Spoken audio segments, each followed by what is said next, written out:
The main girl in this story was craving a fresh start, but things didn't go how she expected. A dude named manhwarecap with silver hair and red eyes got super attached to her, showing off his noble roots, begging Elia not to divorce his older brother, Cedric, the indigenous guy who just walked into the room. Elia and Cedric had a contract marriage that was about to end.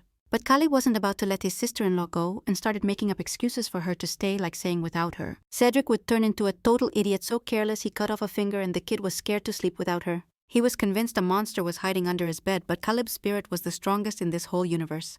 And the monster under his bed, that's some serious evil that turned into his power. The young Duke is destined to be a gravity mage and master of darkness, while he begged Elia to stay. His brother told him to stop whining, she's already in a tough spot. The girl caught the clear intention in her husband's eyes, to get the baby out of the room, so she hugged him tight to keep him calm. But Cedric grabbed his brother by the neck, like a mischievous kitten, and pulled him away from his wife, explaining that his begging and actions wouldn't change a thing. The dude obviously got pissed. Twisting his face into a disgusted grimace, he broke free from his older brother's grip, then scolded Cedric with a teachy tone. Calling him the biggest idiot in the world, he demanded they not abandon Elia, but the older brother didn't want that either. Even if the situation forced his hand, Elia got fed up with the argument and yelled at both of them to shut up immediately. She didn't get what was wrong with these brothers or why they were suddenly fighting. It all started when the heroine woke up in someone else's body and looked in the mirror totally confused. At first, she thought it was a dream, blinking and shaking her head, but nothing changed. The girl realized she'd reincarnated as a character from the novel she'd been reading, but she didn't remember anything about him. She got info after finding a diary and discovering she was Elia, 23 years old, and since the author barely wrote about her, she was probably a side character. But with nothing else to do, the girl decided to take a look around, and when she looked out the window, all she saw was forest. It was kinda romantic. The birds were singing, a fresh breeze brushed her face. The weather was amazing, and Elia decided to take a stroll through this incredible world she found herself in. Sitting under a tree, she tried again to figure out what kind of character she'd reincarnated as. Nothing came to mind, so she decided to stop overthinking it after all. This place is awesome, and getting a second shot at life, even in another body, isn't something everyone gets. The young woman kept exploring the woods, trusting nothing bad would happen. Along the way, she ran into a bunch of cute little creatures that made her want to pet them. But they wouldn't let her and ran off right away. That didn't bother Elia. She was just happy to breathe fresh air and wander through such a beautiful forest. Suddenly, she heard a scream, like someone was running from something or someone. Turning around, Elia saw a kid being chased by a wolf at least twice his size. Instinctively, Elia wanted to save the little guy and yelled for him to hide behind her. The kid found her request kinda weird after all. She was just a girl, not very tall, but she repeated that he should hide even though she herself felt crazy scared. Still, she couldn't leave that adorable creature behind and decided to try scaring off the wolf, gathering all her courage to protect the kid. Elia, knowing she could die again, stared down the predator with fury. It looked terrifying. Its red eyes seemed to hold the rage of the whole world. And with sharp fangs ready to sink into human skin, Elia's soul practically fled to her heels. But then she noticed the wolf was jumping in slow motion. She took the chance and used a technique to kick it in the stomach. The wolf flew back and crashed to the ground hard, but didn't move after that. Elia was shocked at herself, not believing she'd gotten strong enough to knock out such a beast with one hit. Either way, the wild animal was done, and now the kid was safe. Only then did she breathe a sigh of relief and confess to the little guy that she'd been super scared too. And he, with a calm face, thanked her for saving him, promising he'd definitely repay her. But a little further ahead, because right now he has no idea how it happened. Only now, looking at the boy's face, Elia remembered her little brother. So much like him, this little guy was like 2 drops of water, identical to her brother Uni. The girl even thought he had reincarnated in the novel, but in his own body, though it seemed impossible. But then the rescued boy objected, saying his name wasn't Uni, that he was the Grand Duke of the Apresence imperial family, and his name was Khalid Indigente. She was kinda shook, but now the puzzle pieces in her head started clicking. She remembered that this kid was the dark side personified from the novel she'd read. In her past life, she only had her brother Uni, who had to spend time in the hospital because of a rare disease. But he endured the treatment bravely, while his sister, a member of the national taekwondo team, promised her brother she'd win a gold medal, and he waited for it impatiently. Time flew, and the day came when the girl won the coveted gold medal they both got. Super hyped that everything went well, and now they could stop stressing about money. The girl dreamed of sending him to the best hospital. But for Uni, that was the last day of his life. For our heroine, this was a brutal blow. Turns out the doctors knew he didn't have much time left. But the boy asked them not to tell his sister, and after losing her brother, the girl started spending time on all kinds of media, got addicted to the internet because she wanted to escape reality. And one day by chance, she stumbled on an ad for a web novel that looked interesting and started reading it. The cover grabbed this girl's attention, a dark face identical to Uni among the crowd, so the heroine got hooked on the novel instantly. And now that face was right in front of her. Kelly assumed she saved him by mistaking him for some Juni and apologized for not being him. But even his voice was identical to her little brother from her past life, and this kid didn't seem evil now. He even promised she could ask for anything she wanted for saving him, added he was a bit hurt, and if not, he'd have handled the wolf with magic himself. The fact that the little guy was hurt visibly worried Elia. Only now did she notice blood on his hand and freaked out. Although the wound was minor, the girl took his hand to check it, and noticed other red spots on his palm. Finally, she suggested going to her nearby cabin where she planned to bandage the wound first. She wrapped his hand with a handkerchief and got another thank you. Then she gave him the right directions but noticed the boy was limping a bit. Probably twisted his ankle fleeing the predator, but Khalid assured her it didn't hurt at all. This didn't calm the girl much, and she asked him to let her know if it started hurting. The little guy even felt a bit embarrassed being in that state. In front of the lady, Elia might have seemed like she was scolding him, but she was just worried about him. At that moment, she remembered something from the novel that Khalid suffered some kind of lack. For some reason, the vassals didn't like him and always put him through strict standards, but the girl only saw an adorable kid and didn't get why others hated him. In the original novel, it wasn't explained why, but because of those demands. The boy was probably discouraged. Even if he's from a ducal family, Elia felt the urge to protect him. After all, he's just a kid surrounded by cruel people, and when he said it didn't hurt, it brought back memories of her brother Uni, who said the same. The girl turned her back and crouched down, asking him to get on her back. Khalid didn't get at first what she meant, so she explained she'd carry him because his feet hurt. And again the boy insisted he didn't feel pain and could walk on his own. Just like Uni, he claimed it didn't hurt to walk by himself. Looking at Khalid, Elia assured him she just wanted to help, and there was nothing embarrassing about it, and asked him to see her like a sister. "'Cause there's nothing wrong with a little bro hopping on his big sis's back." Later, seeing his bandaged fingers, Khalid regretted not having a magic wand to heal himself, and on top of that, his savior gave him a cup of cocoa from the last bit of cocoa powder. She drank plain water, 'cause there wasn't enough for a second serving. The boy thanked her again for her care, and Elia got all soft for the kid living in a world that's about to sink into terror, but then he got curious about why the hell he was with Khalil, the main character, while she was just a side character. But now the main thing was for him to get better, and as she watched him drink tenderly, suddenly her stomach growled like a lion, realizing she was hungry, though she didn't want to admit it, so she scolded him again without meaning to. Especially after he said he'd been wandering the forest since dawn and it was already 5 p.m. Now her mission was to feed Khalil, but she was shocked when he confessed he didn't eat dinner because he didn't want to gain weight and look good at events. That's what his master called him, and Elia felt like that kid was just straight up abused, still a child and already rationed food. She felt this huge urge to take down the piece of shit who put the kid on such a strict diet. But now she got why Khalil felt so light when she carried him, asking him to wait a sec. Elia started cooking, mentally cursing that master. The only ingredient in the house was potato. But with that, she whipped up several dishes, even feeling a bit embarrassed for not being able to give the kid something tastier. And he was just amazed she could make everything so fast, like she was using magic. Elia was just used to it in her life and told the little guy to try it quick. During dinner, in 20 minutes, she convinced Khalil not to listen to his master and to eat well. Khalil's food turned out pretty edible, though he noticed it was spicier than usual. Then she offered him fries. Judging by his face, it seemed like he'd never seen fries before. Khalil agreed to try them but asked not to be fed with a spoon. While chewing, Elia watched, fascinated by the pleasure on his face. The flavor really seemed insane and unforgettable to him. She promised to make them again but would have to get the ingredients the next day. As evening fell, Khalil fell into a deep sleep. When he opened his eyes the next morning, the sun was high and he feared he'd overslept. Then he got confused, seeing no familiar walls, and looking around realized he was still at Elia's place. Still, the kid didn't think he should sleep that long, though he was glad his body could rest. He couldn't believe he'd fallen asleep like that. After an incident, he couldn't sleep all night. After that day, when some dude committed a brutal murder, Elia came back with a sack on her shoulder, hoping Khalil had rested when she saw him. She didn't want to wake him up in the morning and meanwhile had gone to buy supplies. Today for lunch, she was gonna make a delicious beef stew for her little guest. Rubbing his eyes, Khalil started remembering how Elia saved him yesterday from a fierce wolf. She killed it with one hit and could even heal wounds. That young lady seemed simple but also charming like an angel. Khalil also liked that she cooked well and wanted to get to know her better, but if he started asking questions, Elia would too. And he didn't want to reveal anything about himself. The kid just asked her to wake him up early tomorrow if he overslept again. He explained he couldn't get up late, but Elia found that super weird and started asking why. Since she had no schedule here and saw nothing wrong with the kid sleeping enough, her place wasn't some big fancy estate. So as long as Khalil was her guest, he didn't have to follow those dumb rules.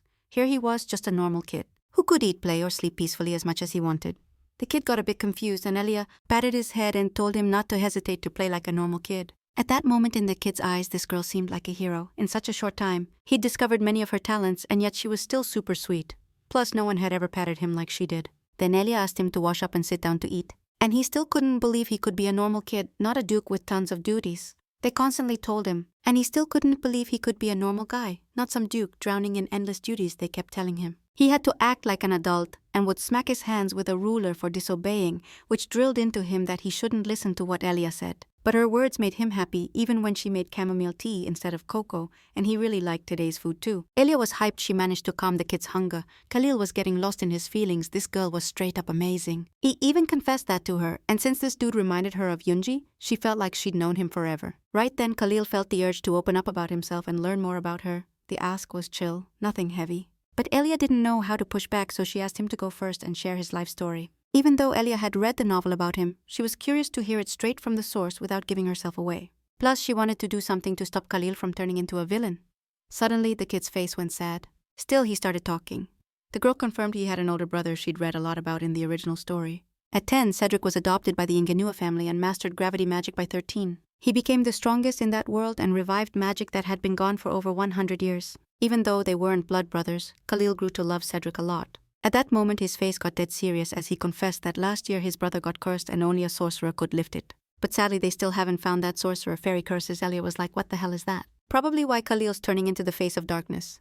In the original novel, there is talk of Daphne, the Marinist family's protector, and Prince Reno of the Epicenter Empire.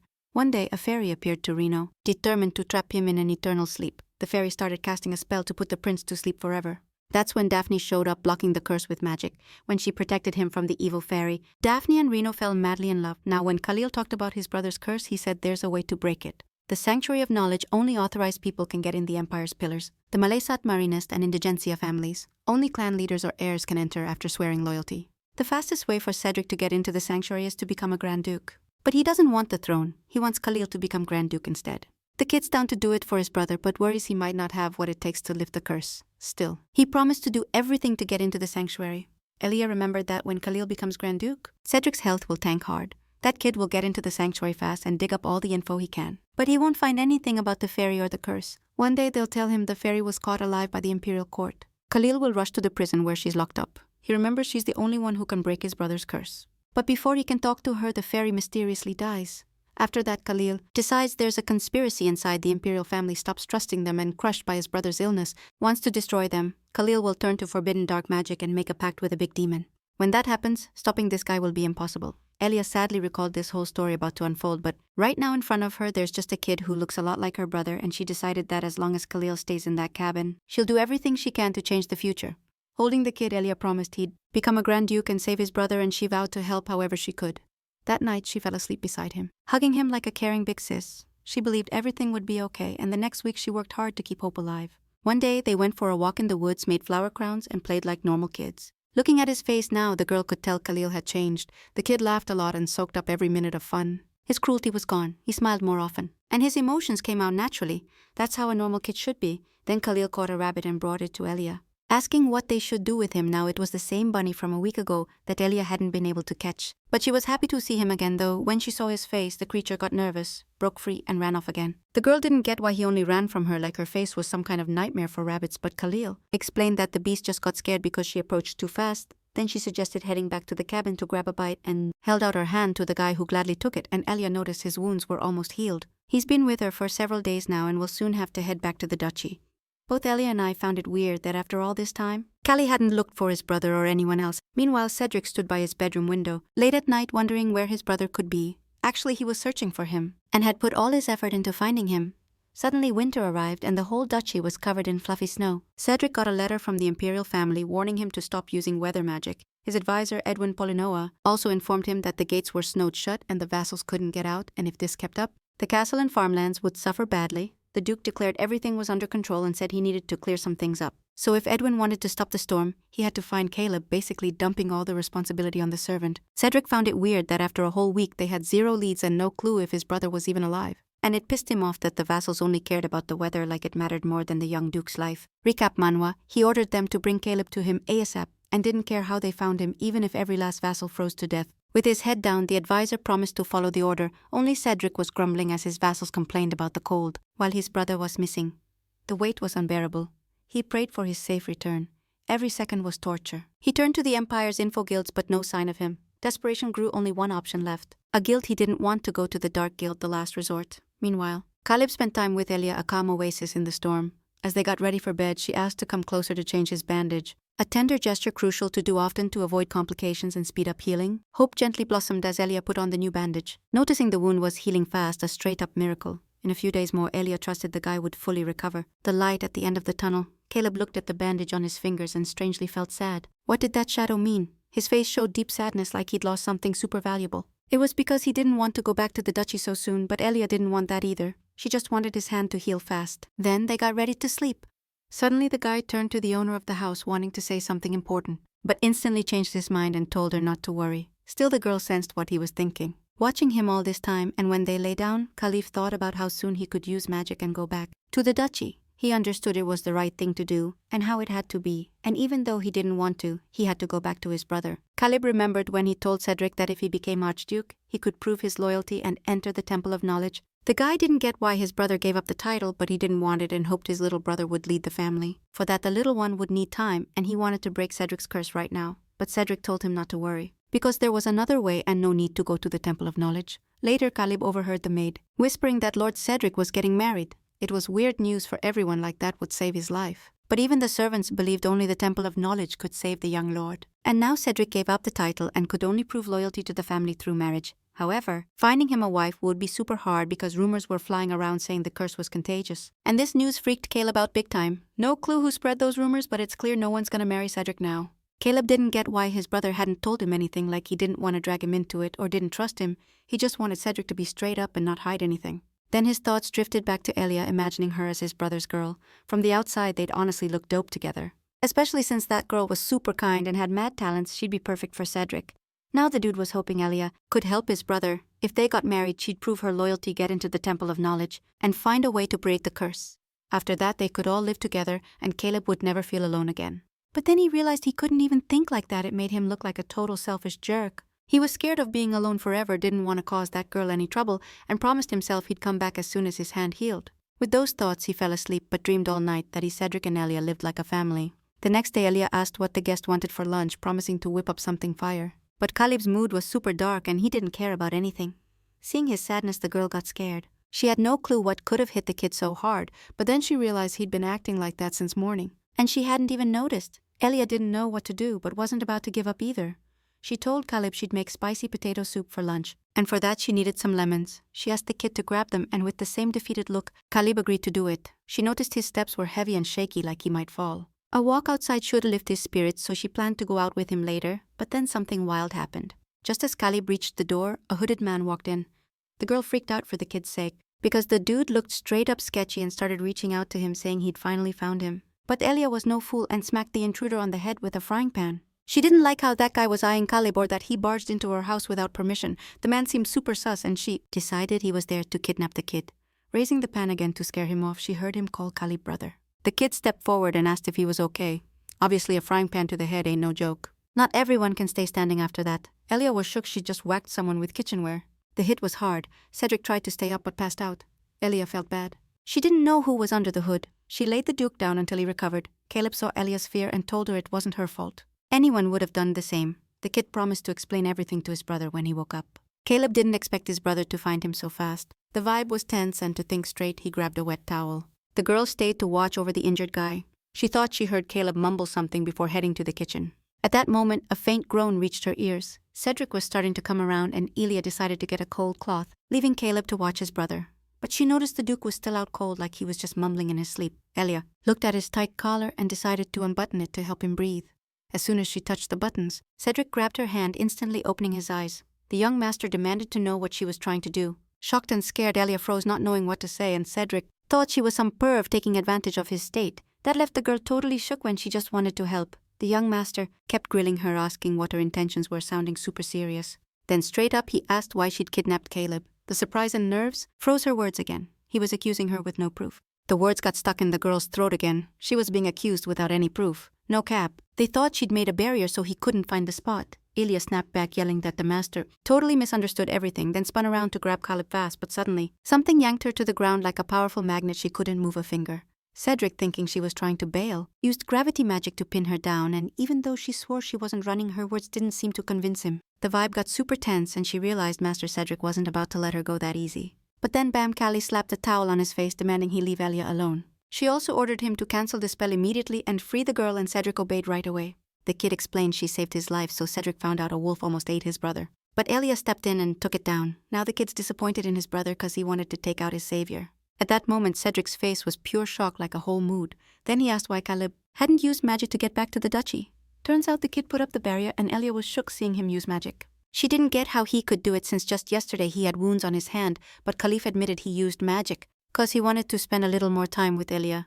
Then he apologized for having to trick her. Even with a wound, he could use magic, so he had to lie to avoid coming back too soon. The girl was kinda stunned but understood the guy's vibe and wasn't mad. Hugging him, Elia said there was nothing wrong with his reason, and he didn't need to apologize. That hit Khalil so hard he broke down crying, which was wild, since in the original story he never shed a tear. Elia didn't want to separate from the guy she was having such a good time with, and when she admitted it, Khalif suggested she come with them to the duchy. That caught her off guard, but even weirder was hearing about marrying Cedric. They decided to talk it over later and told Khalif to get some sleep, and he passed out super fast. Elia was still shook from everything but wanted to offer something to her other guest, so she headed to the kitchen to whip something up. Cedric popped out unexpectedly to meet her, plus he'd taken off his wet shirt and was about to sit at the table like that. His look totally threw the girl off. She didn't get why he'd do that, but she served him hot tea anyway. While the food was getting ready, the Duke thanked her, and as he sipped the tea, Elia got caught staring, admiring his perfect figure. She immediately looked away, realizing it was kinda inappropriate to check him out like that, but she couldn't stop thinking the Duke looked way better than those guys trained in kimonos.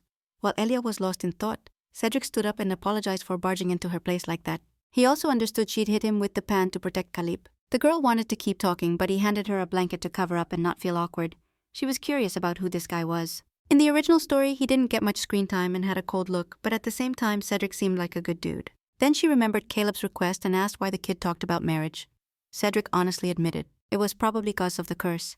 Caleb thinks the cure report might be in the Temple of Knowledge. But to get in, you gotta be the family head, plus there's a ceremony where you swear loyalty and only blood relatives can do that ceremony. Cedric has different blood, but if he's married, he'd have the right to perform the ceremony.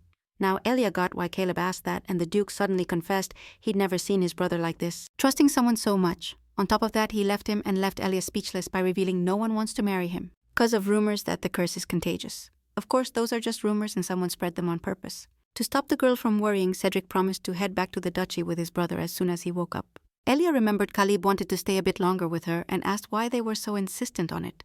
Archduke Cedric had been honest with her so far, and hoped she'd give a straight answer. He admitted that for unknown reasons, Khalid was kidnapped right after birth.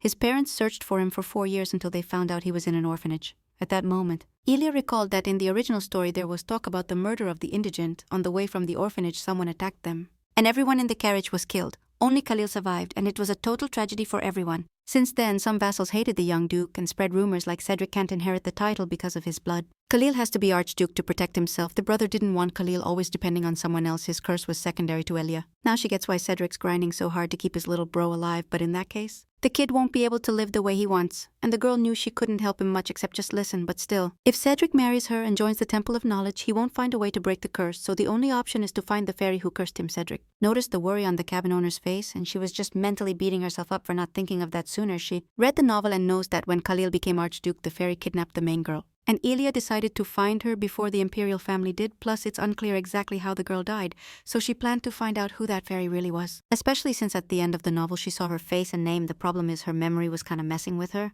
and she couldn't recall that part clearly either way. Elia decided to hype up Cedric, telling him she knew another way to break the curse, plus they wouldn't have to get married for real and she could switch up the story. The girl focused again on what the fairy's face looked like, and when the memories started flooding back, Elia went into a deep shock. Even Cedric had a hard time getting her to snap out of it. She remembered talk about silver hair that turned pinkish, and the fairy's eyes were like 2 precious gems. Elia was shook, realizing she herself cursed Cedric while the Duke tried to pull her out of the shock and bring her back. Her brain kept working and she understood she could break the curse. Later when Khalil woke up, they told him Elia agreed to marry Cedric. The girl tried to act happy about going to the duchy together. Cedric also confirmed it, though he looked kinda nervous. Yesterday, Elia proposed marriage to break the curse. The young lord was visibly surprised but happy at the same time. But first, Elia wanted to clear things up a bit. If she caused this mess in the past, she should be able to fix it. She desperately wanted to see those two living happily ever after. But now it's impossible because she doesn't remember a damn thing about the original Elia. She only knows her name and age, and on top of that she has zero clue about magic, and now desperation is hitting her hard. She's scared she won't be able to do anything at all. At least Khalil didn't recognize her because she always wore a black hood before the stories changed, but she wants to run. She's scared the kid will find out who she is and then unleash his wrath on her for messing with them and not breaking the curse.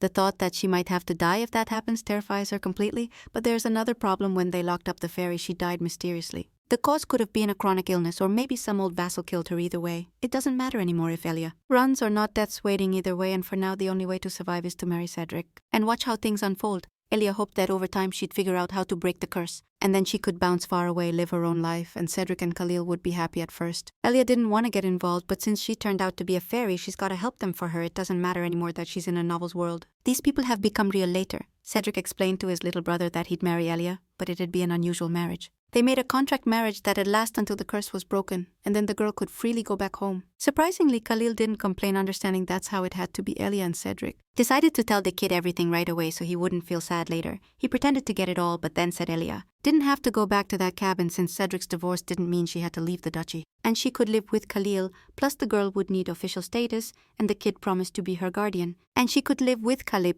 plus the girl would need official status, and the guy promised to be her guardian. The news that she could keep living in the castle was dope, but also kinda shocking for Elia. But that meant something had changed in Khalid himself, and not in a bad way. Then Cedric explained that what he was proposing would be tough because first off they had to consider Elia's wishes, and that's when the guy said that lady likes being with him. She told him herself. Right then he remembered Elia never talked about her desires. The two brothers stared at her, waiting for an answer, but she froze up, feeling awkward. Cedric suggested switching things up to get started. Plus, they needed to talk about the contract terms. Elia thought this was the best thing that could happen to Cedric and Khalid. She was happy this girl would stick around a little longer. Elia felt bad for that guy. He had to grow up way too fast. Also, she loved spending time with him since he reminded her a lot of Yoonji. Elia hoped to get her memories back, break the curse, and stop Khalid from throwing the world into chaos. But she knew it was all her fault because she was Elia, even though all that happened before she was reborn, and she couldn't confess to Khalid that this happiness was fake, so she decided to ditch those feelings fast. But right now, she needed to focus on fixing the problem. Soon they arrived at the castle, whose gloomy look was hard to hide even with the white snow. That snow vanished in a snap since Cedric cancelled the spell, and after he took a look, this place just seemed straight up awesome to him. The girl was hyped, especially since she knew nothing about this place and even wondered if she could handle the task she was given.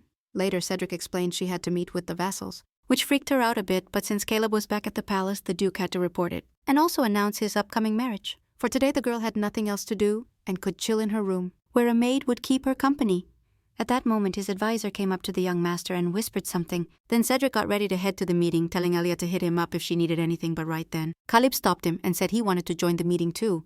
This caught both Cedric and Elia off guard. Originally, this guy never took part in meetings, until his brother fell into a deep sleep. But now Khalid got that in the forest he could be a normal kid. But not here. Elia saved him back then and took care of him, even had to agree to his request, so he wants to make sure he's safe while she stays in the duchy. The girl was a bit shook, not knowing what to say. Cedric on his end noticed this lady had earned his brother's trust in just a few days. He agreed to take Khalid with him, and Khalid promised Elia he'd be back real soon, once alone. The girl worried if the guy would be okay. She wished she could go with him, but trusted nothing bad would happen, since Cedric would be there. A minute later, a dark pink-haired girl named Olivia came in to serve Elia. She seemed kind and didn't raise any red flags, and Elia quietly felt glad to have her own maid. Olivia told her the meeting with the vassals had already started, and Elia got worried again about how Khalid would feel. After all, even with a title, he's still a kid. At the meeting, a Marquis Renault Babylon was pissed that some random girl was going to be the family head's wife. But Cedric told him to watch his mouth and not call him that in front of the future Archduke. Plus, he said he loves that girl. So watch what you say. The Marquis couldn't fire back, just ground his teeth in rage. Cedric came with news not to hear complaints, and he's planning to get married soon. The ministers remembered that when Khalid disappeared, the young guy froze the palace, so better not mess with him, but they planned to get rid of that upstart. And the Marquis Babylon was boiling mad. If Cedric marries, their plans toast. Babylon, the brother of the previous Archduchess and Giselle, is like an uncle to Cedric and Khalid. After the family was killed, he didn't become second in command, but when Cedric got cursed, the Marquis cooked up a new plan. Spread rumors to block the wedding. People feared the curse would spread and slowly distance themselves from Cedric. Then the Marquis planned to get rid of Khalid using Yarel, his teacher, as a tool. After that, Cedric would become Archduke and break the curse. He would have to marry Yarel. In that case, Marquis Babylon would have absolute power, but the appearance of that girl changed everything. Reynolds. He feared Cedric would end up at the Temple of Knowledge and discover something about Khalid's past, and just then Cedric announced that his fiancée would take etiquette classes with Khalid, which made the Marquis even more pissed off. His daughter didn't go to the academy to educate some pleb. Caleb stormed into Babylon, demanding they stop calling her that. His face twisted with rage. Reynolds was scared. He'd never seen the guy like that before, plus he was radiating serious pressure. When he remembered that lady was the future indigenous duchess, the guy's reaction made it clear to everyone that girl was super important to him. Babylon knew he couldn't do anything now, but decided to turn the problem into an opportunity. First he thought about how to kick that lady out of the duchy. Meanwhile, Elia was in shock. The bed was so soft she'd never slept like that in her past life. The next morning she noticed her swelling was gone, even though she went to bed pretty late. Turns out she got an expensive skin treatment the night before. Now her eyes really looked like gems, and that made her super happy. Then, a maid appeared and told her breakfast was ready. Olivia brought a whole table full of fancy dishes to the room. Elia couldn't believe she could eat all that luxurious food without any issues. Olivia asked to be notified. When the lady finished breakfast, since Mr. Cedric was waiting for her, the maid insisted on helping Elia with her outfit, but she said she could handle it herself. Olivia replied, Mrs. meeting her fiancé and needs to look absolutely perfect. Cedric was buried in documents in his office when they told him Miss Elia had arrived. Without looking up, he apologized for making her come so early, but she calmed him down, saying she was in a great mood after sweet dreams in such a soft bed. Cedric was glad she liked the room, and asked her to wait a bit while he finished paperwork, but then, recap Manhwa. He looked up and saw the young woman had transformed. Now he was facing a stunning beauty, and her sweet smile only added to her charm. Cedric realized he was falling for her, but decided not to show it. In a calm tone, he asked her to wait a moment again. Elia also noticed the guy froze when he saw her, and that made her super pleased. While waiting, Cedric's main assistant Edwin Polinoa approached and greeted her. The girl remembered seeing him yesterday and was now happy about this formal meeting. Edwin started explaining why they called her suddenly, but Cedric interrupted, saying he'd explain everything himself. Edwin decided to leave immediately, blushing like a tomato. Elia found it kind of funny. Then the Duke snapped his fingers and a transparent dome formed around them. He explained to Elia it was so no one could overhear their conversation. Then he asked if Elia remembered anything, but she didn't understand what he meant. Then she recalled telling him she had amnesia and said she still hadn't improved, she had no other choice, but really didn't remember anything about her character. However, they decided to hide her amnesia from the castle's inhabitants, and luckily Caleb believed her right away. Elia just didn't know what Cedric thought about it. Then the Duke handed her a contract explaining they needed to align their ideas to set the wedding date ASAP. The contract was for 3 years, and if the curse wasn't lifted during that time, it would extend to Elia too. She was assigned a monthly salary. Cedric only asked her to keep track of all expenses. When he told her to let him know if it was too little, the girl was shocked considering how many zeros she knew. Calculating it converted to 1, she'd get 3 billion a month. Elia even screamed in surprise. But because of this, Cedric just thought the amount was insufficient. For Elia, it was another shock. In her past life, with that money, she could buy a decent house. She didn't get why Cedric was so generous. The contract was written for her benefit, but she decided it was the price for her silence, and she wasn't wrong. Also, Cedric explained she'd get that sum as compensation for her limited freedom. Then he asked her to check another point. She wasn't allowed to leave the duchy without company. In other words, if she wanted to go out, she could only do it accompanied by Cedric or Caleb. Plus, they'd form a night order for her protection, and her servants from her circle would be the Duke's eyes and ears. And that started to freak her out. She realized that as long as she was in the duchy, Cedric would be watching her every move. They stayed silent for a moment. The Duke gave her time to think it all over, and she was trying to shake off the shock, realizing she'd basically be a prisoner there.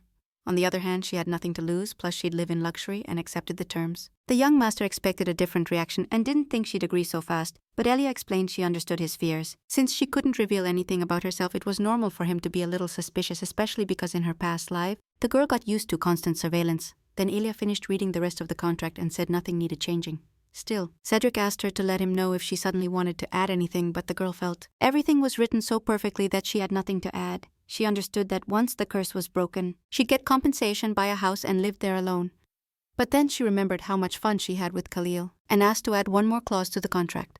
Elia wanted the right to visit the duchy after the divorce to see Khalil. That request seemed a bit weird to Cedric, and the girl explained that when she's with him, her memories slowly come back. Plus, he looks a lot like someone who was super important to her. After thinking it over, the young Duke accepted that condition, especially knowing his brother also loves that girl, but first he decided to get Khalil's opinion, so he wouldn't be against adding that clause. Elia was as happy as if her biggest wish had come true. After that, she left Cedric's office, and once the door closed behind her like she snapped back to reality, she just wanted to live quietly alone, and didn't understand why she acted that way. Olivia noticed she seemed a bit down, and even worried something was wrong with the lady, because she was withdrawn and clearly nervous.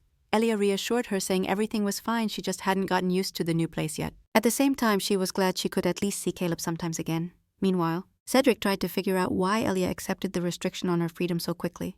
At that moment, his assistant appeared again. Hyped about Miss Elia's beauty, Edwin admitted he'd never seen eyes so mysterious. They say only a small number of fairies are born with eyes like precious gems. However, Cedric wasn't sure Elia was a pure-blood fairy, and thought she was mixed. Edwin would believe the fairy lady was pure blood if she were called that, since she not only has beautiful eyes but also long, gorgeous hair and a melodious voice. But noticing Mr. Edwin's disapproving look, he shut up, realizing he values Elia because she can help break the curse and Cedric hates anyone touching what's his. Now the advisor would have to be more careful since he values his life. However, Cedric understood his servant was right, and this girl stood out even when she lived in the cabin. If you think about it, she really does look like a purebred fairy. The Duke doesn't know Elia's personality but feels she's emotional and kind, plus very different from him. Cedric still couldn't forget how she screamed in surprise and then got happy like a little girl accepting all the contract terms. Suddenly, the Duke realized he was thinking about this girl more than he should. And right then, the advisor's voice whispered in his ear like a demon that Cedric had just smiled. Edwin was genuinely shocked his lord smiled. It had been so long since he'd seen that smile. To keep his assistant busy, Cedric told him to handle the remaining documents. That's how Cedric shut down his chatter while they went to lunch with Khalil. On the way, the young Duke thought the contract was signed and now he had to prepare for the wedding. But then his thoughts went back to Elia. He was curious about the floral scent she gave off, though it might be an illusion, since he'd lost his sense of smell because of the curse, so he just couldn't detect that scent. When he met Caleb, Cedric told him Elia wanted to see him from time to time after the curse broke and they divorced. The guy couldn't believe that girl wanted to hang out with him, and understood that before it was hard for her to respond. But Caleb wasn't having it and decided to come up with a plan to keep Elia in the duchy. Even after the divorce, he only accepted that wish, believing he'd definitely cook up something later. Then Cedric asked to discuss together what they'd do after the contract ended, and also said Caleb would have to get back to etiquette lessons tomorrow, and Elia would go with him. The lessons themselves didn't hype the guy up, but Elia's presence pumped him up and he promised to give it his all. Cedric found his reaction kinda weird. For some reason, Khalil seemed unhappy. He thought the guy would be hyped since Elia was tagging along, but what made him happiest was the girl's request.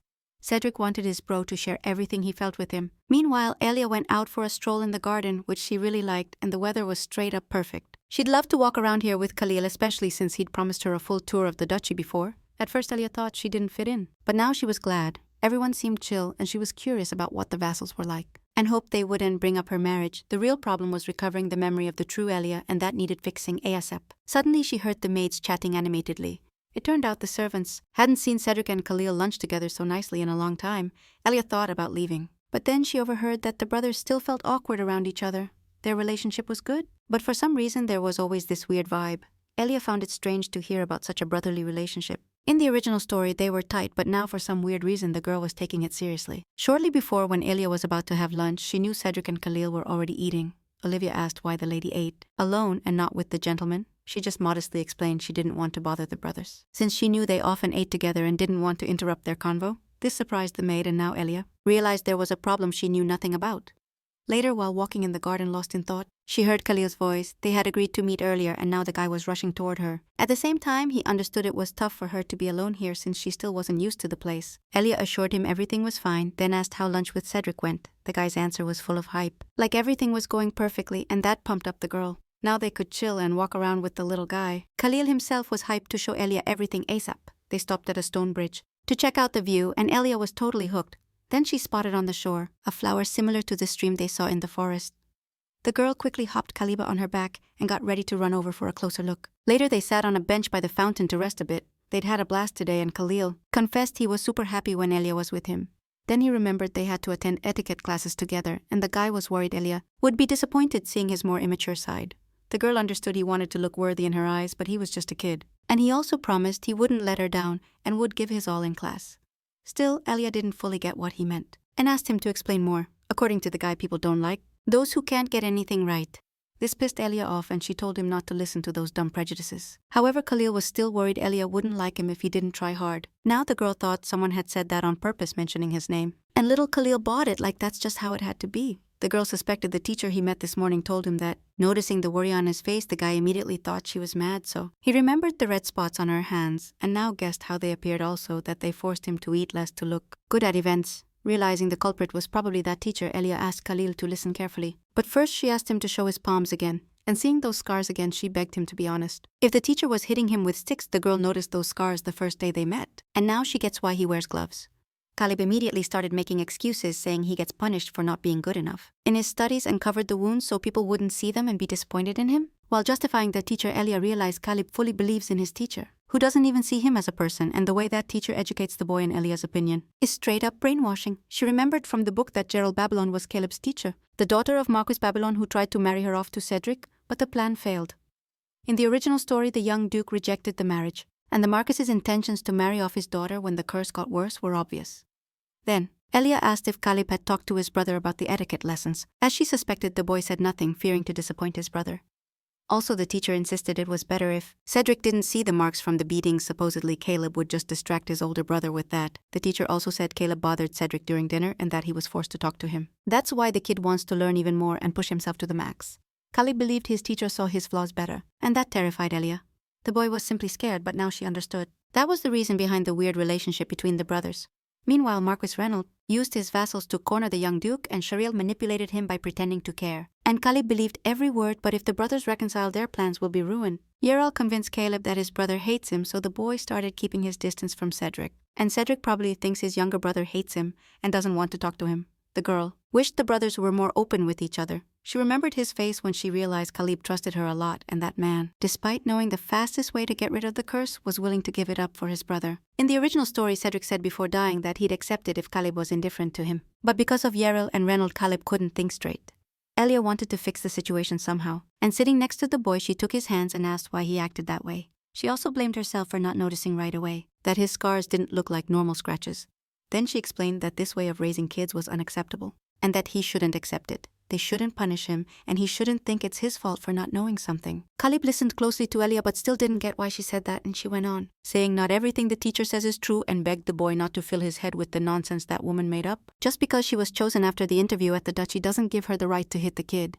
Elia asked what Khalid felt. When the teacher said it was all for his future, the boy just thought he wasn't trying hard enough, but Elia wanted to know what emotions hit him. Hearing those words from the teacher, the boy remembered looking at his palms full of scars and confessed he felt sad. She also wanted to know if what they told him was true, but he had no one to ask. He wanted to get closer to Cedric but feared he'd hate him even more. And those thoughts never left Khalid's mind. The boy just wanted them not to hate him and believed he had no other choice. Now he doesn't know what to do or what to believe. Elia listened to Khalid and looked at his face while her heart broke for the abuse the little guy suffered. And now he confessed he just wanted to believe Elia, and saying that he almost cried. The girl stroked his hair and begged him to believe more in himself. If he did, everything would go right and they'd have nothing to fear. Her words worked like a spell on the boy, and he couldn't hold back the tears anymore. They stayed sitting in the garden until Khalid calmed down, then she took him to his room. On the way to his quarters, Elia felt huge rage toward the Marquis and his daughter. She wanted to tear them apart. She even imagined bursting in like a savage and showing those bastards what's up. The girl was so lost in her thoughts. It took her a minute to hear Cedric calling her. She was just curious why they were out so late with Khalid, and what he thought of the castle. The surprise left Elia speechless for a moment, but she remembered Khalid's request, not to tell her brother anything. He wanted to do it himself but was still scared, and the girl just said they had a lot of fun. So they hung out and she only put him to bed recently. Then she noticed the young master looking at her kinda weird, and immediately apologized for taking up so much of his little brother's time, while thinking Cedric himself should pay more attention to the kid. Plus, she had to get ready for tomorrow's etiquette lesson. First thing was to split Gerald and Reynold, maybe even try to fire that teacher. If they kicked out the vassal's daughter from Babylon, it would cause backlash and mess up her plan, but it was the fastest way to free Khalid from the brainwashing. Elia was ready to act like never before. It hurt her so much that the kid was mistreated, and before leaving this polite place, she'd make sure Yaril never showed up here again. The next morning, Elia went to class after Olivia helped her get ready. On the way, she hoped everything would go as smoothly as possible. Thoughts about this kept her up late, but she still didn't know how to get rid of Gerald. For now, Elia only saw one way to fire that miserable teacher without exposing Khalid's situation, and her plan was to use Cedric. Elia hoped to find some flaw in the first class so she could complain to the master later. Cedric would doubt Cheryl's skills and start looking for another teacher. That way, Elia could easily get rid of Cheryl. But for now, that was the only plan. If nothing worked, Elia couldn't think of anything else. She even envied other novel heroines who solved problems on the fly. Here she had to be smart since she couldn't just beat up Gerald, even if she wanted to. Both the guy and the situation seemed really tough, but she trusted everything would work out. When she got to class, Khalid greeted her and asked if he liked the breakfast. She nodded satisfied and noticed he'd slept well. Still, she worried about him and hoped he wouldn't have to deal with those bullies anymore. Then a servant announced the arrival of the Marquis Vivillon's daughter Cheryl. Elia went on high alert, but was ready to face that bitch head-on and asked to be let in. Gerald entered and greeted the students in the most proper way. There wasn't a hint on her face that she could hurt the kid. What Elia saw was way different from what she imagined, and she immediately showered the future duchess with compliments. She even noticed her voice was sweet. Then, Yaril started the lesson, and Elia's task was to try to walk properly, but first, the teacher asked her to walk around the room like she normally did. The girl was even disappointed. Yaril really dedicated herself to teaching like a proper teacher. What surprised her most was when the Marquise praised her way of walking. Elia realized she wouldn't pull off her plan at this pace, but instantly understood the teacher wasn't kind by accident and definitely had a plan. Seeing that smiling face, Elia felt even more like punching her but held back. Still, the second and third lessons went great. Cheryl gave no reason to doubt her. Elia couldn't wait for her to show her true colors so she could kick her out for good. But suddenly in one class, the Marquise got serious when she once again addressed the lady, then confessed Elia wasn't learning from her mistakes and was too slow to catch on. She added that if the lady kept this up, Manhwa the young master would be disappointed in her. The girl didn't get why Gerald was talking about Cedric. She'd basically started brainwashing him, and kept insisting Elia had to look dignified at the wedding, then promised she'd make it happen no matter what, and asked her to trust her fully since it was for her own good. That's when Elia realized that bitch was trying to manipulate her. This was the moment she'd been waiting for. Now she could move to the next level of her plan. Gerald actually hated the new student big time. When her dad told her she had to teach a pleb, she didn't hesitate to get pissed. But the Marquis couldn't help it. It was an order straight from the Duke himself, Gerald's mom. He kept insisting that would help her become a duchess soon, but she kept pushing back since even though they followed the order, they didn't even ask her, and she was almost in tears. She didn't study at the academy just to educate some random peasant girl. Her dad and mom wouldn't stop comforting her, promising that the broke family would soon be in her hands. She just had to be patient, and they told her not to stress about Khalid because they trusted her completely and there'd be no issues. They didn't get how Elia had won over that young guy so fast, but they thought she couldn't do anything. They believed they'd find a way to get rid of her because a pleb's flaws always show even if they get promoted. Now Yarel had to be the perfect daughter of the Marquis to manipulate that girl. The Marchioness agreed, though a bit worried. She noticed it wouldn't be hard to pull off, but didn't expect Elia to know everything and already be playing her own game. Speaking of Elia's win, she admitted she'd talked to the Duke about his flaws. She was also worried about just being a pleb and people judging the status gap. Plus, she confessed that after that, Cedric approached her in a flower field and said he didn't care about her status or skills and he didn't give a damn what others thought. Cedric asked Elia to keep being herself because he loved her just the way she was. Elia kept repeating Cedric's love confession out loud. Seeing Cheryl's face, she added that status and power pale in comparison to love. But the teacher tried to smile, not getting why the girl wasn't falling for her traps. She'd done everything to offend that pleb and make her leave. Elia, on the other hand, was celebrating in her mind that Yarel fell into her own trap. Now she was curious about what would happen next and was glad Khalid was absorbed in a book, not hearing a thing. With that, Elia figured the walking etiquette lesson might be over while waiting for the Marchioness's reaction. Keeping a satisfied smile, suddenly Yarel declared they'd move on to a deeper study. The Marchioness even smiled, but that smile had a sinister vibe. Then Yarel brought Elia some heels, explaining she had to learn to walk in them. For the girl, that seemed like a hellish test, a real torture, but she understood Yarel. Wanted to prove she was totally useless. Still, she faked interest, hoping to at least take a few steps without breaking her neck. Even before reincarnating, Elia rarely wore heels, and putting them on made her knees shake. After a few steps, Yarel told her to walk even faster, probably expecting Elia to fall. But she trusted her skills. Then she felt something weird. Apparently there was a hidden trap in all this. And sure enough, on the next step, the heel started coming off the shoe, obviously. Elia lost her balance and fell while Yarel pretended to be super worried about her. Now the girl got the Marchioness's plan. She probably broke the heel on purpose, but Elia could have broken her leg. She wanted to blow her top. Her patience was at its limit. But the Marchioness came over and started whining, couldn't believe the shoes broke, the maid prepared them, and Yarel couldn't believe she didn't check them. Then she promised to punish the maid since it was her responsibility. Elia was about to protest when Khalid ran over to her, saw what happened, got worried and asked to stop the lesson, and take her to her room to treat the injury. Unexpectedly, even Yarel agreed to end the lesson, looking deeply sorry, wishing Lady Elia a good rest. But Elia knew those feelings were fake. Still, she believed she could get through whatever that jerk had planned and get out of there. Though she could have dealt with her right then, she decided to play it smarter. Her leg went numb a bit later. They brought a doctor to Elia. She'd actually hurt her leg a little. But all her bones were intact and she only had a small scratch. The doc gave her ointment to help the skin, healed faster, and told her to watch out so it didn't get infected. Khalid was still worried about Elia being okay, and she assured him there was nothing to stress over. The girl noticed Khalid seemed embarrassed, like he wanted to say something, but was scared, so she asked him to sit next to her on the bed. Then he apologized to her. Because he had another class and had to leave, the guy promised to come back to her right after classes ended, and told her to rest well.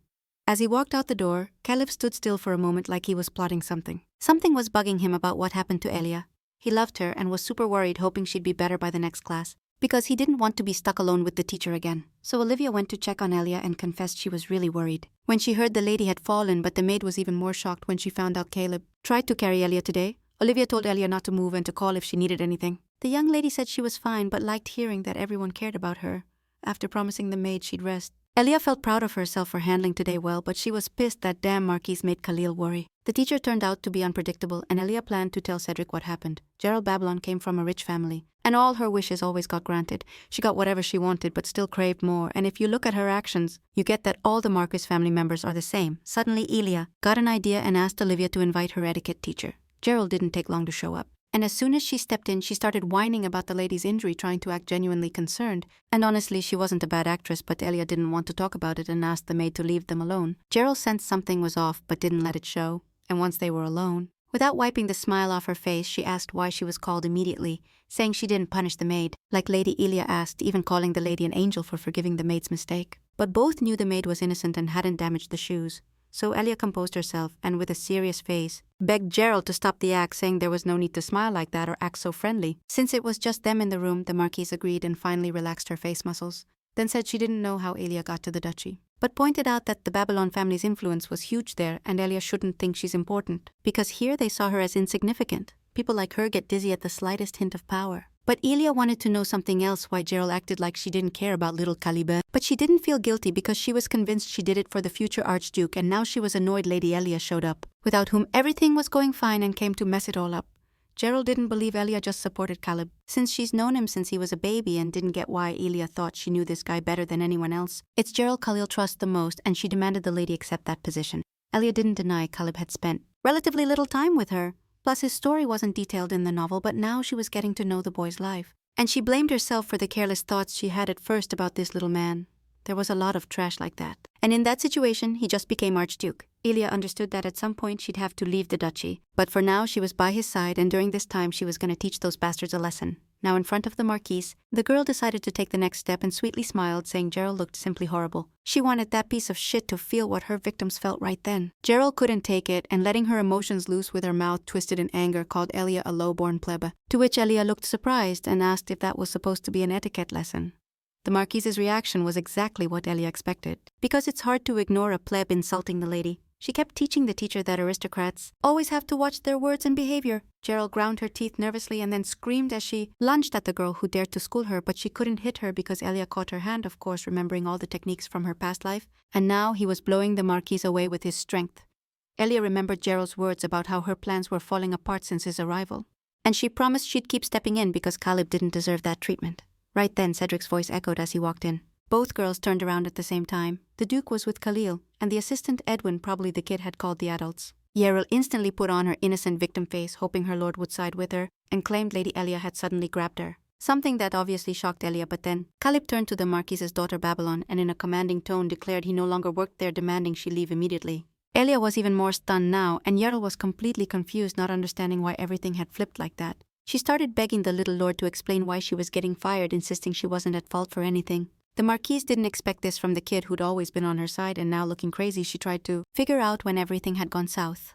Then Khalid took off his gloves and showed his scars, declaring the teacher needed to understand the basis of his decision, and since he didn't want to hear her anymore, he demanded again that she leave the duchy immediately. Gerald decided Elia had brainwashed the kid, and now years of her work had gone down the drain. Then she started justifying herself to Cedric, saying it was just a little punishment for not learning the lessons well. She begged to clear things up, but Elia declared, "No one has the right to use violence, not even a teacher." The Marquise argued again, claiming a commoner knows nothing about aristocratic education.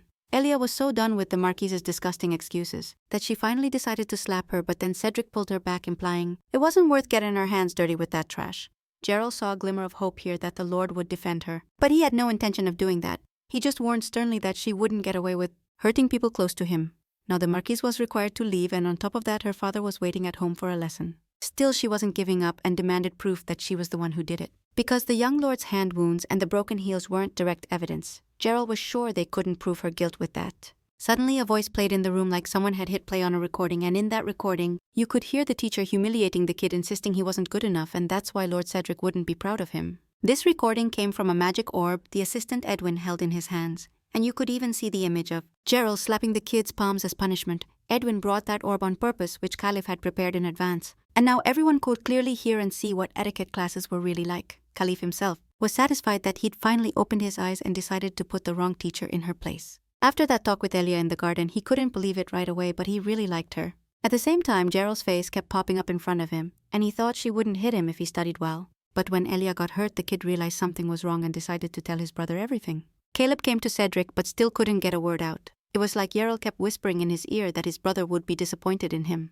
And the kid was scared Cedric would really hate him even more, but his brother noticed he was in shock, trembling with fear, and came over to wrap him in a blanket. Cedric started asking what happened, but Khalil was too scared to make a sound, and his terrified eyes showed something horrible had gone down. Cedric told his little bro to sit on the couch and asked Edwin to bring 10 more blankets. And the kid felt as warm as he did at Elia's house and realized his brother really cared. That gave him the courage to spill everything. Now with everyone gathered in the room, Cedric asked them to stop staring, since he already understood everything. Elia was worried if Khalid was okay after everything that had happened. But she noticed a smile on his face and now understood he'd be fine. Still, this wasn't over yet. Gerald wasn't gonna let this slide and remembered she was from the Babylonia family, so she couldn't be treated like that. Realizing this damn bastard was gonna take it all the way, Elia felt the urge to fix his makeup again, but Cedric's look stopped her. He warned her not to get carried away by emotions, and she told Yeril she should be grateful she was just standing there. Even though her hand was itching to smash it, Khalil grabbed that hand and reminded her that everything was chill now. Then Cedric said the Babylonia family's rep spoke for itself, so this family should be a model for everyone else. And in a month, this whole incident would be known not just across the duchy but throughout the capital. Later, they'd decide whether to kick Gerald out of the family or not, so Cedric asked Edwin to take Elia outside for some fresh air. Gerald was darker than a storm cloud, realizing her family's rep was about to be buried. She thought she'd done everything perfectly and blamed Elia for showing up and ruining it all. Elia breathed a sigh of relief that it was over, but couldn't shake the Marquise's look like it was all her fault. Still, she was glad she handled it right, and now as they headed back from the room with Cedric and Khalid, her fiancé thanked her for everything because if it weren't for her, Khalid would still be suffering the Marquise's abuse. But now it was all sorted out. The girl humbly said she hadn't done anything, and honestly that was the truth. It was mainly the brothers who put that bastard in check, but Cedric was sure all the credit went to Elia. Because if not for her, they'd still be living in ignorance and his brother would keep getting abused. Now the Duke didn't even know how to thank this girl. She for her part was glad the brothers could talk normally and believed everything would be fine now. Suddenly Cedric apologized to Elia for being rude, but she didn't get what he meant until she remembered how he hugged her when she decided to fix the Marquise's teeth. Cedric did that so the vassals bribed by the Marquis wouldn't dare say anything to Elia. Plus, the Duke promised any physical contact with her would only happen with her consent, but Elia wasn't against it. He didn't mean any harm, and then she noticed Khalid, who looked like the happiest guy there at that moment. She was happy for him. The girl was glad the dude believed her words no villain was gonna stop him from being Archduke. She wished that kid would keep smiling like that forever. Now the only thing haunting her was not remembering anything. If only she had memories, everything would be perfect. Cedric was about to head back to his office and told Lady Elia to get some rest. For a moment their eyes locked. It felt like forever. Cedric was the first to snap out of it and apologized again for being rude, then suddenly grabbed a lock of the girl's hair that fell over her shoulder. Elia didn't get why at first, maybe something was stuck in it, but the Duke brought the hair close to his face and sniffed it. That caught the girl off guard. She didn't know what to say to that move. Cedric said he just wanted to check something and asked if Elia wore perfume. She admitted she'd never bought anything like that. Not knowing where her fiancé was going with this, their convo got cut off when Khalid came back over. He grabbed her hair and sniffed it, reminding him of Uni when she visited him in the hospital. She used deodorant and some got on her hair. At first he didn't get why his brother was smelling her hair, but then the nurse explained everything. Now Elia didn't mind the Duke sniffing her hair as long as everything stayed peaceful. Later Gerald went back home, unable to believe what had happened to her. All the way she cursed the girl who ruined all her plans in just a few days. Gerald also couldn't believe Cedric had fallen for a pleb like she was some kind of witch. And now because of her, they might kick the Marquise out of the family. After Gerald's return, a council of vassals formed to debate exiling Marquis Babylonia. As expected, the families bribed by the Marquis were totally against kicking him out, but those he oppressed didn't miss the chance and argued he was a traitor. The vassals were pointing fingers and yelling. It was a straight-up disgusting scene at that meeting. Cedric was glad he listened to Elia and didn't bring Caleb this time. He knew it was impossible to shake off the Babylon family's influence in one fell swoop, but it could be chipped away at gradually. To make sure something like that wouldn't happen again later, Marcus Ranald, with his huge belly sunk into a chair, was just happy to have dodged exile. His wife supported him as best she could, relieved that this mess was settled. Now they had to stay low, but the Marquis wasn't about to let it go and planned to appeal. They're blood relatives of the Archduchess, and if they get exiled, they gotta be protected. That's why Ranald thought Cedric would consider his appeal. But he lost it when Cedric just handed back his letter, not even breaking the seal, meaning the Duke didn't even bother to read it. This pissed off the Marquis, who's head of the maternal family. Then he found out another message came from the duchy. Cedric guessed the Marquis would ask to shorten the deadline. But instead he told him to make better use of that time and even asked them to be grateful he didn't extend it. Now the Marquises can't leave the estate for the whole week. After that, Reynolds snapped and started wrecking everything around him. Out of breath, he cursed Cedric, who dared to challenge a true aristocrat. The Marquis hated the Duke and his fiancée and swore he wouldn't leave them alone. A week after Gerald's firing, the vibe at the duchy totally flipped. Elia was living her best life, often strolling through the garden, and Caleb got new tutors he liked at first sight. Before the young master didn't show emotions, but now it was nice to see him so open. Even the maid Olivia was happy to see the boy so chill. His face wasn't sad anymore, and he chatted kindly with the new teachers. She noticed Caleb had changed a lot, and those changes made her really happy because when they met he was cold and quiet, not saying a word about the pain he felt. The brothers seemed kinda similar to the girl, but then she realized she knew very little about Cedric, and almost everything she knew was from Caleb. The novel didn't describe him well, and he rarely talked about himself. Elia thought it was weird not knowing anything 0-1 about the other, even if it was just a contract marriage. Later she met with Cedric to discuss some wedding details, but there were still lots to sort out. Now Elia had to handle buying clothes so many that it drained her. She decided to switch up her duties and remembered that at the wedding table the couple's favorite dishes were served. She declared she could easily handle preparing those dishes herself, but she needed to know what Cedric liked to get everything ready. The Duke admitted he wasn't picky and would eat whatever Elia liked, but he didn't seem too thrilled, adding that it was already too late to think about his favorite food. Right now his 5 senses were gradually shutting down because of the curse. The girl was visibly shocked by that revelation. Cedric realized he hadn't explained himself well, and clarified that his senses were dulling like he was falling asleep. Now he can't taste or smell, so he doesn't really enjoy eating. That's why Elia could make a list of dishes she liked since everyone knew about the Duke's curse. Elia remembered that's how it was. That curse where you're not dead but not really alive and nothing can wake you up? Right now Cedric has only lost his sense of taste. But the girl wasn't relieved. The Duke noticed a strange look on Elia's face and got worried. But then he remembered he asked if she wore perfume and wanted to know what that meant. It was a mystery to Cedric too. For a long time he smelled a lot of stuff and felt nothing, but he clearly senses the scent coming from her. And that confused her a bit. It seemed weird since he can't even smell strong tea yet he picks up Elia's scent pretty clearly. The girl suspected it was because she cast a curse and that could be a problem. Elia feared the Duke might figure it out. And a sudden thunderclap with a bright lightning bolt added adrenaline to the scare. The girl almost peed herself, but neither of them understood why the storm started so suddenly, though Cedric began to suspect something right then. From across the room, Khalid's voice was heard and Elia, shocked, got scared again. The kid was standing at the door like nothing, then happily declared it was raining. And he asked Elia to make him potato pancakes like that time at the cabin. Cedric was confused while Elia remembered saying that draniki are made when it rains. Just minutes ago the sun was shining. And Caleb was in a separate office doing homework and finished earlier than expected, bored and not knowing what to do. Plus, Elia was busy with wedding prep. Even after dinner she left quickly, though she didn't really want to bother her siblings. Suddenly the boy craved the food Elia made when they were alone in the forest cabin, so Caleb ate potato soup. And he also loved the draniki, but since they only make them when it rains, he wasn't lucky now because it was sunny.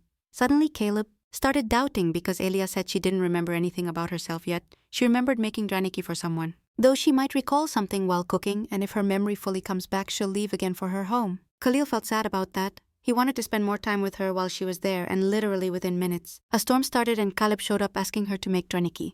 The girl was even a bit happy. That the conversation with Cedric changed because of that, she was glad about the boy's visit. Though she didn't get how he showed up so perfectly on time, she gladly promised to show off her cooking skills again. Callie also noticed his brother hadn't had an appetite lately, and asked him to eat draniki with them. Elia understood that Callie still didn't know about Cedric's dulled senses, but she decided not to rush things. And the boy assured that once his brother saw the draniki, his appetite would kick right in. Oh man, even I got cravings for draniki. Elia went to the kitchen to prepare the ordered dish while the Dukes waited at the table. Recap Manhwa. The chef had never cooked anything like that, but understood it required a lot of grease, and Elia said draniki turned out better fried. Though the chef didn't even know that word, the girl explained that frying something in plenty of oil creates a crispy crust. At the same time, she was glad the cook didn't get annoyed for being kicked out of the kitchen. Soon the dish was ready, and Elia placed it on the table with great theatrics. This time the draniki looked a bit different, but Khalil was drooling to try them. Elia suggested eating them with sauce this time and wished the brothers a good meal. As soon as Khalil took the first bite, he was insanely impressed with the flavor, found them even more delicious than last time, and insisted Cedric had to try them. As long as there was any left, Callie would devour it all. The Duke looked at the piece of draniki like it was some weird thing, seeing no point in eating it since he couldn't taste it, but Elias suspected it must be hard for him to force himself to eat. Cedric noticed her worried face and told her not to stress, especially since he was used to that reaction by now. However, Elias felt uncomfortable knowing it was all her fault and wanted to recover the memories even faster. Then, Cedric shoved the piece of draniki in his mouth and suddenly his face changed drastically. From his throat came incomprehensible sounds. That scared Elia and Caleb a lot. The girl got especially freaked out, fearing her fiancé might have been poisoned, or at least choked. They started panicking about Cedric not understanding what had happened. The cook messed up by saying the food was poisoned, but Caleb scolded him. He was fine. Poor Elia was a nervous wreck, her face showing pure terror. She wanted to call a doctor, but Cedric stopped everyone cold and declared nothing bad had happened, that they had just misunderstood everything. Suddenly his face lit up with happiness, confessing he hadn't tasted food in a long time. But Elia, still in shock, didn't get it. Turns out he did taste it, Caleb interrupted instantly. Realizing his brother couldn't taste the curse was getting worse, Cedric apologized to his brother for not telling him sooner. But Caleb told him not to apologize, just not to hide anything like that in the future. Elia was glad they had a good talk. Before, they didn't show their feelings at all, even though she herself was totally unable to focus now, and Khalil got curious why his brother actually liked it now. Cedric didn't know how to explain it, and Elia suspected it was because she had made it herself. She cast the curse while hoping Cedric wouldn't figure out she was the cold one anyway. Now she's the key to lifting the curse. Suddenly Cedric paid attention to Elia, and she lost in her own thoughts, got scared out of her mind again. Turns out the Duke just wanted to ask for more, and the girl's soul settled back in place. Near bedtime, Elia took a bath and dove into her thoughts, feeling super tired from being so stressed out. Lately even made Olivia notice the lady was totally down but also really grateful to Elia. Though Elia didn't get why Olivia said since Elia arrived at the duchy, the whole vibe in the castle changed big time. The young lady herself remembered her first impression. This place wasn't made for people to live in. It was quiet and gloomy. But after Elia showed up, a lot of folks felt warmth in the castle for the first time. Olivia didn't even expect to see Cedric and Khalil chatting so happily like today. The maid noticed the boy had changed a lot, and along with him his older brother.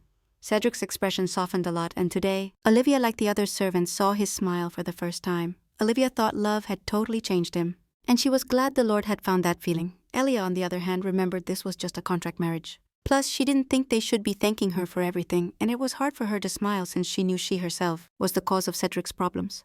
Then the maid left her lady, and Elia went back to thinking about everything that had happened. Now sometimes she has to make Cedric's favorite dishes, but that doesn't scare her at all. Meanwhile, Cedric was in his room staring at the night sky, remembering how they came back from the kitchen, and the storm had suddenly stopped.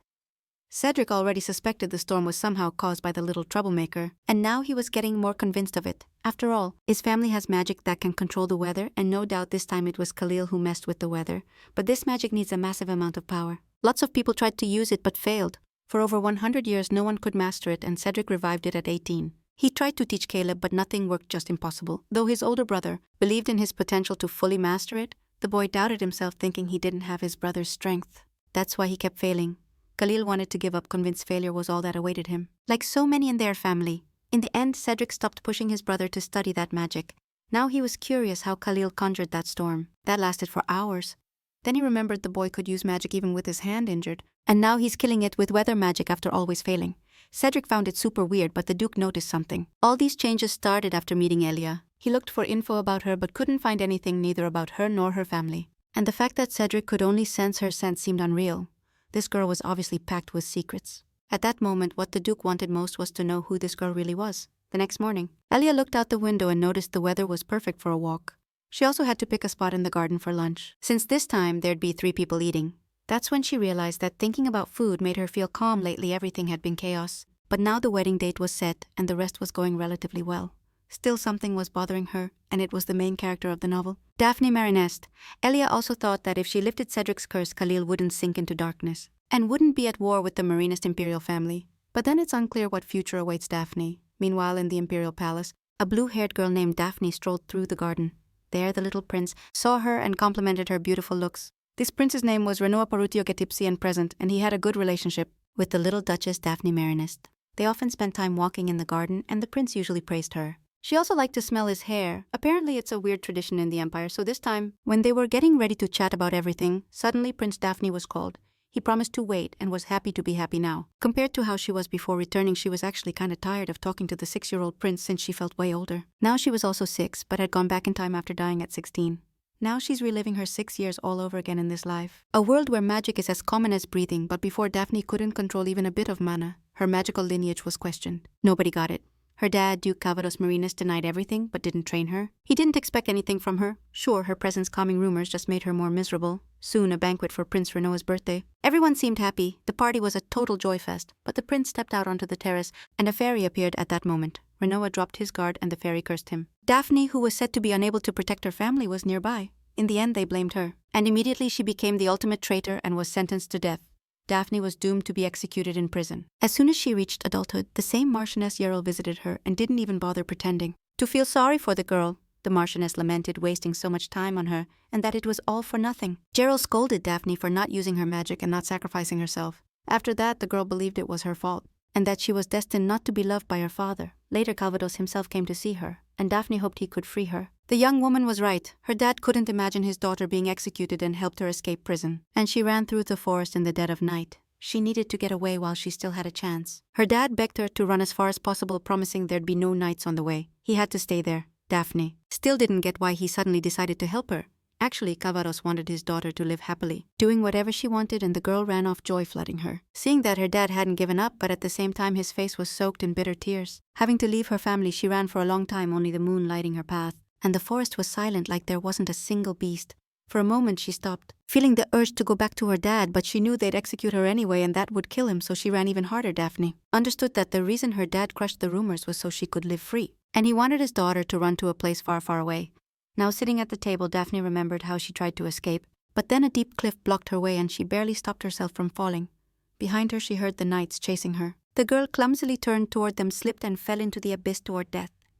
Then she thought it was all over, and now she couldn't believe she got a second chance. After coming back, Dafne wanted to live a normal life, and started thinking about how to stop the fairy from going to the banquet, though she knew she couldn't stop her for unknown reasons. This time the fairy showed up 10 years earlier, and Dafne used mirror shield magic, which she'd never trained in, hoping for some luck. It's magic that summons a shield made of mirrors and can reflect any magic or curse. Plus, it's the only thing that can block fairy magic. The current imperial family came to power thanks to a rebellion. 200 years ago, when the emperor was a fairy, the current Ypresons rose up. They possessed the powerful mirror shield magic, and that helped them succeed. The Marinas family descends from a secondary branch of the Ypresons, so Daphne could use the magic before returning. She teleported to the Temple of Knowledge, where she unconsciously mastered mirror shield magic, and while thinking about it, the prince came back, explaining they'd have to part ways for today. Daphne knew Renoa would also have to learn this magic. Despite everything, the imperial family tried to stay away from her, thinking this girl might being an obstacle for Renoa to become crown prince. And since she also masters mirror magic, they might think Daphne wants to claim the throne too. Often read the newspapers to see what changes had happened because of her, and once she read that the Indigencia family had an incident with the daughter of Marquis Babylonia. Right now, the ducal family is in the spotlight since Cedric is getting married soon. Daphne noticed her fiancé had a somewhat uncomfortable expression, but also noticed his iridescent silver-pink hair, and his eyes like precious gems. Hair like that is pretty rare and usually exclusive to fairies, you know. Daphne realized that while blocking a fairy spell, Cedric fell under another one, but there was no way she could help the Duke. Suddenly, Daphne saw from the carriage window a figure covered with a dark cloak and a big hood. That person reached out their hand to the little girl, who was immediately lit up by a glow, and she understood something terrible was happening.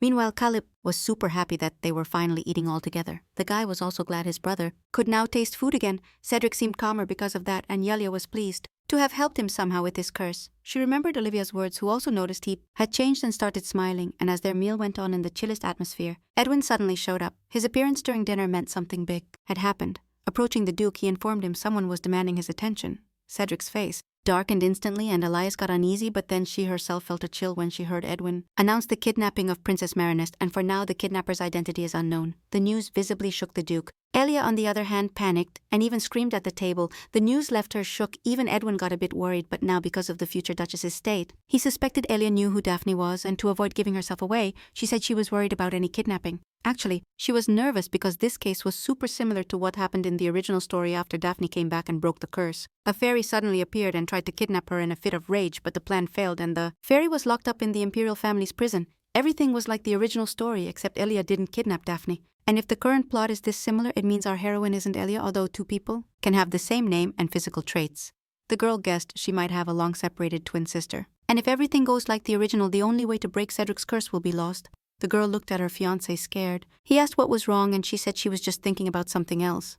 Then he asked where Lady Marinist was kidnapped, and she found out it was on the way to the duchy when she was coming back from the imperial palace, and there's no more info on this for now. Eli noted Khalid was deep in thought, and his face showed some disgust. The guy understood the situation, but didn't see why his brother should get involved. That opinion seemed pretty cruel and selfish to the young woman, although she understood the guy's reaction. Since he had heard a name he didn't want to hear, at some point the Marinus Duke officially requested cooperation from the main families, everyone except Indigencia, since their family magic isn't suitable for searches and investigations. Family magic can only be used by family members. Some can transform into dogs, and others work as detectives with psychometry, but gravitational magic doesn't fit well with that, so those families aren't considered strong. There's also the Maya Shalata family that has material magic, and only 3 families, Maya Shalat Marinest and Indigencia, are allowed into the Temple of Knowledge, where all knowledge is kept, and if desired, they can discover each family's secrets. Because of this, these 3 families try to keep the balance between each other, but only the Maya Shalat sent the request. Suddenly, Eli noted Cedric's face had darkened, and he was very worried. He believed it was crucial to verify the info that the 2 families were collaborating. Cedric was cursed because Princess Dafne. He protected the prince in a heroic act, but always kept a good relationship with the powerful Marinist family. During the prince's defense, it was an unfortunate accident, so Cedric didn't even ask for compensation. Now the Duke suspected they might be hiding something similar to what they themselves were concealing. He then ordered Edwin to send people to the capital to expose this dark situation and warned that everything had to be done quietly. Cedric and his brother started thinking about what to do when Elia stopped them, and she declared that they had to make the first move themselves since the info could leak, so they needed to take control and offer help. Cedric still doubted, and Elia began thinking about how to convince him if the one who kidnapped Daphne was actually a fairy, they could lose the chance to save Cedric. Since no one else could lift the curse, Elia asked her future hubby to go with her to the capital because she wanted to see everything for herself. Very soon, Elia, Cedric, and Khalid were strolling down a street in the capital. The girl was super determined and ready to face whatever came their way. A few hours earlier, she told Olivia that only 3 people would go to the capital planning to keep it totally low-key so they'd travel with as few people as possible. But the maid was worried it'd be too dangerous and begged her to reconsider the plan. Elia was chill since she'd be with Cedric strong now and Khalid who'd be strong in the future. Olivia then remembered how other maids said Elia was way too soft with the commoner. The maids thought Olivia had lost all her dignity serving that lady. At that moment Elia appeared nearby and they freaked out, scared she might have overheard them. She just offered to help carry the heavy stuff but they refused. Worried the lady might hurt her delicate hands, however Elia decided to prove she wasn't as weak as she looked and grabbed a box, slinging it over her shoulder with a serious face. Elia just asked where to take it. Then added that with her delicate arms she'd only carry that box, the rest was up to the maids and to avoid the Duke's wrath. The servants had no choice but to obey. Elia didn't want to complicate things and handed over her own box too, urging them to move. Olivia watched all this from the corner and smiled without realizing it. Still she worried about Lady Elia's safety. But Elia told her not to stress, and now here they were, the three walking through the capital's streets. Among the crowd they approached a couple to slyly get info. Smartly, Elia said she and her family had come to have fun, but they noticed a tense vibe and those people told them about the recent unfortunate incident. After hearing something, Elia noticed the two Duke brothers were together outside the palace, probably for the first time. It wouldn't hurt to take a peek, but first they had to find Daphne, the kidnapped girl. Especially since Elia needed to find out if she was the main culprit behind everything going down. She also needed to know what details were different from the original story. The fairy cursed Renoir when he was 16, but after Daphne's return he was cursed at 6 years old. It's unclear what made the fairy curse him 10 years earlier, and that wasn't in the original story. Elia kept thinking about how to fix this mistake. At that moment, Cedric noticed more and more knights showing up and suggested moving to the residential streets for Elia. This was a good chance to get more info, but after a while they couldn't discover anything new and the girl got frustrated. A bit tired, they decided to take a short break before continuing their path. Elia noted that the place was super quiet and everyone seemed to live in peace. Her attention focused on two boys who at first glance looked like brothers, but she was more worried about breaking Cedric's curse ASAP so he and his brother could live in peace. The Duke noticed his fiancée was lost in thought again. He remembered how she screamed hysterically when she found out about Daphne's kidnapping and how she begged Cedric to take the first step afterward. He found her behavior strange, like she knew something. He hoped to find out more about Elia when they traveled together to the capital, and he was burning to discover what secrets that beautiful, peculiar creature was hiding. A sudden child's scream. The tension between them was broken by some kids playing happily, and the boy's sister asked if he had fun. Elia thought it was an adorable scene and smiled with relaxed tenderness, but Cedric was tense. He wanted to ask Elia everything all at once but hesitated. Just as he finally mustered the courage and reached out his hand to her, the girl suddenly jumped up saying she'd regained her strength and suggested they keep going. Recap Manhwa. Then he called Caleb, who was staring intently off to one side. The kid was so absorbed in something he didn't even hear Elia call him the first time. The girl also started looking that way, trying to figure out what was grabbing his attention so hard. Not far from the counter, a man was making candies and selling them to kids, lemon and honey candies. Elia remembered Khalil loved lemons, so now she figured this kid probably liked sweets too. But he was too shy to ask for any, so she took the lead and suggested to Khalil they buy one of those candies. The boy lit up when Cedric said street food wasn't safe to eat. Elia gave him a look of mild annoyance. She usually ate like that, and Cedric noticed his brother's mood instantly drop. He quickly added that candies refresh you and can clear your mind, yeah. He had to get a little philosophical to cheer up his brother and not sound so harsh. Caleb immediately got a lollipop. The vendor noticed there was a super cute kid right in front of him. The little Duke politely thanked him for the candy. He got ready to try it right away, and his sweet little voice and cute face melted the candy seller's heart. Then the three of them sat down again while the little guy savored the treat, and in that moment, Elia felt like they were a real happy family even without titles. Then she noticed more kids coming up to the stand, wanting to get candy, and these two kids looked like a brother and sister. Elia liked watching them. She thought about her little brother again, but guessed these kids didn't have much money since the sister only bought one candy for her brother, denying herself and even refusing to share it with him, telling him to eat it all by himself.